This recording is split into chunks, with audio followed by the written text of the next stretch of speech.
Online shopping మనందరికీ బాగా అలవాటైన ఈ ప్రపంచంలో మనకు తెలియకుండానే ఒక పెద్ద యుద్ధం జరుగుతోంది.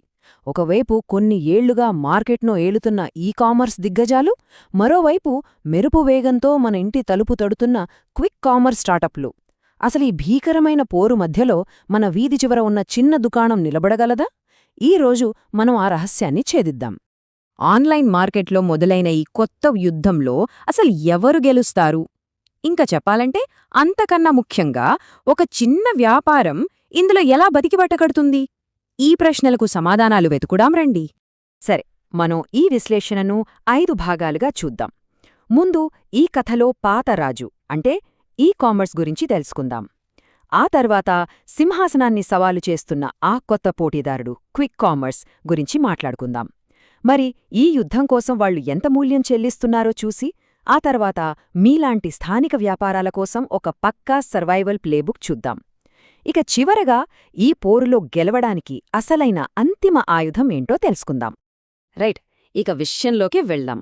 ముందుగా మన పాత రాజు కామర్స్ గురించి మాట్లాడుకుందాం. మనందరికీ బాగా తెలిసిన ఈ మోడల్ ముఖ్యంగా వెరైటీ, డిస్కౌంట్లు మీద నడుస్తుంది. చూడండి, ఇండియాలో కామర్స్ ప్రయాణం 2007లో ఫ్లిప్కార్ట్తో మొదలైంది. కానీ అసలు టర్నింగ్ పాయింట్ 2017లో జియో డేటా విప్లవంతో వచ్చింది. ఇక ఆ తరువాత 2020లో వచ్చిన కోవిడ్ మహమ్మారి ఆన్లైన్ షాపింగ్ను మనందరి జీవితంలో ఒక తప్పనిసరి అవసరంగా మార్చేసింది. మరి ఈ కామర్స్ సక్సెస్ ఫార్ములా ఏంటి? చాలా సింపుల్. వాళ్ల అతిపెద్ద బలం వెరైటీ. లక్షల కొద్దీ వస్తువులను ఒకే చోట చూపిస్తారు. భారీగా కొంటారు కాబట్టి మనకు భారీ డిస్కౌంట్లిస్తారు. ముఖ్యంగా ఫోన్లు, టీవీల లాంటి ఎక్కువ విలువైన వస్తువులపై వాళ్ల ఫోకస్ ఉంటుంది. ఆర్డర్ చేశాక 2 నుంచి 5 రోజుల్లో డెలివరీ ఇస్తారు. చెప్పాలంటే ఇదొక పెద్ద ఆన్లైన్ సంతలాంటిది.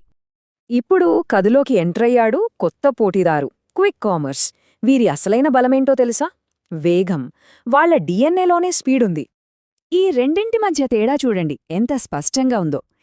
కామర్స్ బలం ఎంపిక అయితే క్విక్ కామర్స్ బలం వేగం. ఒకరు డెలివరీకి రోజులు తీసుకుంటే మరొకరు నిమిషాల్లో డెలివరీ చేస్తారు.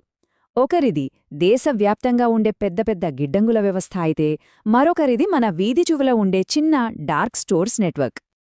ఈ యుద్ధంలో అసలు మలుపు ఇక్కడే వచ్చింది. క్విక్ కామర్స్ వాళ్ళు కేవలం కిరాణా సరుకులతో ఆగిపోలేదు. చాలా తెలివిగా వాళ్ళు ఇతర వస్తువులను కూడా అమ్మటం మొదలుపెట్టారు. వాళ్ళు కేవలం పప్పు, ఉప్పుతో ఆగిపోలేదు. ఏకంగా ఆలోచించండి, లాంచ్ అయిన రోజే ఐఫోన్లు, వరల్డ్ కప్ ఫైనల్ రోజున టీమ్ జెర్సీలు, ప్లేస్టేషన్ 5, వ్యాలంటైన్స్ డే గిఫ్ట్లు, బ్రాండెడ్ బట్టలు, ఇలా ఒకదాన్ని తర్వాత ఒకటి కామర్స్ కోటపై నేరుగా దాడి మొదలుపెట్టారు.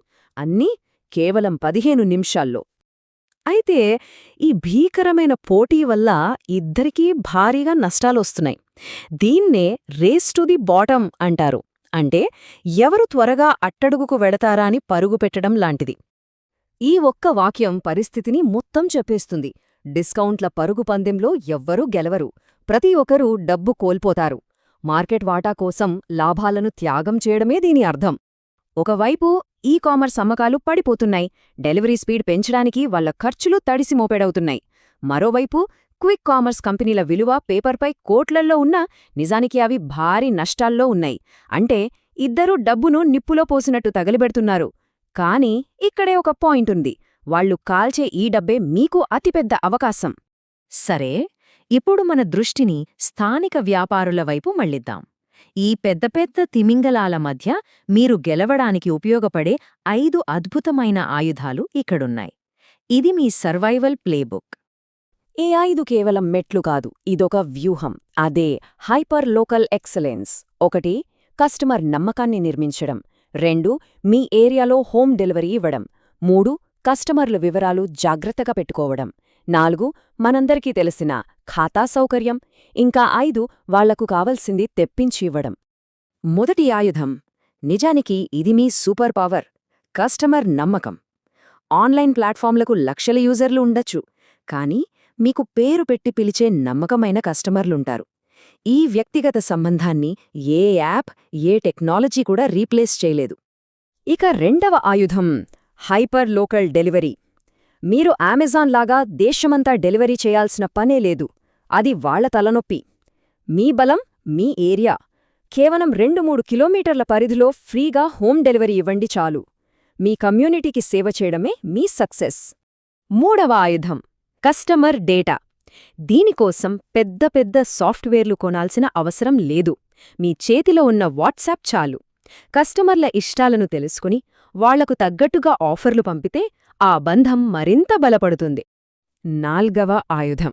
ఇది మన ఆయుధం. మనందరికీ తెలిసిన ఖాతా పద్ధతి. దీన్ని ఆన్లైన్ ప్లాట్ఫామ్లు ఎప్పటికీ అందించలేవు. ఎందుకంటే ఇది డబ్బు మీద కాదు, మనుషుల మధ్య ఉన్న నమ్మకం మీద ఆధారపడుంటుంది. దీన్ని ఏ అల్గార్థం కాపీ కొట్టలేదు. ఇక ఐదవ చివరి ఆయుధం పర్సనలైజ్డ్ సోర్సింగ్. ఒక కస్టమర్ వచ్చి మీ దగ్గర లేని బ్రాండ్ అడిగితే లేదు అని చెప్పకండి. పర్లేదు, మీకోసం తెప్పిస్తాను అని ఒక్క మాట చెప్పండి. ఆ ఒక్క మాట చాలు. ఆ కస్టమర్ మీ సొంతమైపోతారు. మనం ఇప్పటిదాకా చూసిన ఈ 5 ఆయుధాలు చాలా శక్తివంతమైనవి. కాని ఇవన్నీ కలిసి ఒకే ఒక్క అంతిమ ఆయుధాన్ని, ఒక బ్రహ్మాస్త్రాన్ని తయారుచేస్తాయి. అదే ఎవరూ ఓడించలేని ఒక బ్రాండ్ను నిర్మించడం. ఈ వాక్యం బాగా గుర్తుంచుకోండి. అసలైన ఆట ఎవరు ఎక్కువ డిస్కౌంట్ ఇస్తారన్నది కాదు, ఎవరు బలమైన బ్రాండ్ను నిర్మిస్తారన్నదే ముఖ్యం. ఎందుకంటే డిస్కౌంట్లు తాత్కాలికం, బ్రాండ్ శాశ్వతం. గుర్తుంచుకోండి, ఒక స్థానిక వ్యాపారానికి బ్రాండ్ అంటే రంగురంగుల లోగో కాదు. బ్రాండ్ అంటే మీ సేవ, బ్రాండ్ అంటే మీ మాట, బ్రాండ్ అంటే మీ పేరు మీద కస్టమర్లకు తరతరాలుగా ఉన్న నమ్మకం. కాబట్టి ఈ కొత్త మార్కెట్ యుద్ధంలో మీ ముందు 2 దారులున్నాయి. 1 ధరలతో పోటీపడి తాత్కాలికంగా పోరాడటం. 2 నమ్మకంతో శాశ్వతమైన ఒక కోటను నిర్మించటం. ఎంపిక మీదే. కాని గుర్తుంచుకోండి, విజయం ఎప్పుడూ నమ్మకానిదే. जय हो जय हो भारत माता की जय।